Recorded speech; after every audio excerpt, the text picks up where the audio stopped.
এই যে পরোটা আর chicken handi chicken, যে বেগুনটা পোড়াতে দিয়েছিলাম সেটা, পেঁয়াজ, আর এই যে অনেকটা আলু পোড়া, এটা দিয়েছিলাম লাস্টে। দেখি তো খেয়ে একটু। ও আলু পোড়া হেভি হয়েছে। তারপরে একটু পরোটাটা দেখি খেয়ে কেমন হয়েছে। পরোটা সাথে এই যে চিকেন হান্ডি চিকেন হাত বাড়িয়েছে নিলাম, হ্যাঁ পেঁয়াজ,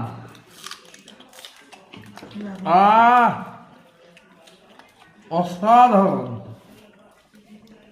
সত্যি বন্ধুরা,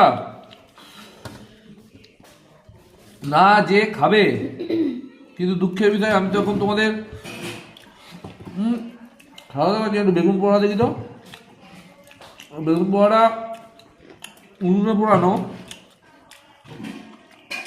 ওই জন্য স্বাদই অন্যরকম হয়েছে। তবে চিকেনটা একটু ঝোলটা ঢেলে নিয়ে দে, এই দেখো চিকেনের ঝোলটা ঢেলে নিয়েছি দেখতে পাচ্ছ। আর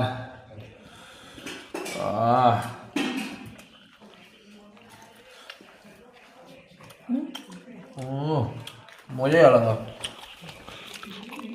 মা তুমি কি দিয়ে খাচ্ছ? আলু ফুলকপি চচ্চড়ি, বেগুন পোড়া, বাবা বাবা, কাঁচা লঙ্কা, পেঁয়াজ। মিষ্টি কেমন হয়েছে?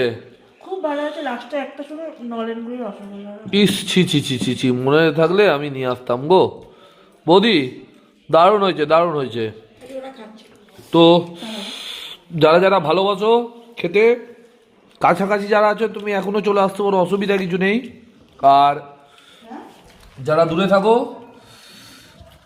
চ্যানেলটাকে ফলো টলো করে দাও, যাতে এরকম ভিডিও তোমরা দেখতে পারো। চাইলে পিকনিকও করতে পারো, চাইলে আমাদের সাথে পিকনিকও করতে পারো। তাহলে আমায় ডিএম করবে, সবাই মিলে আমরা একসাথে একটা পিকনিক করব, দারুণ মজা হবে। কমেন্টে জানাবে কিন্তু কেমন লাগলো তোমাদের।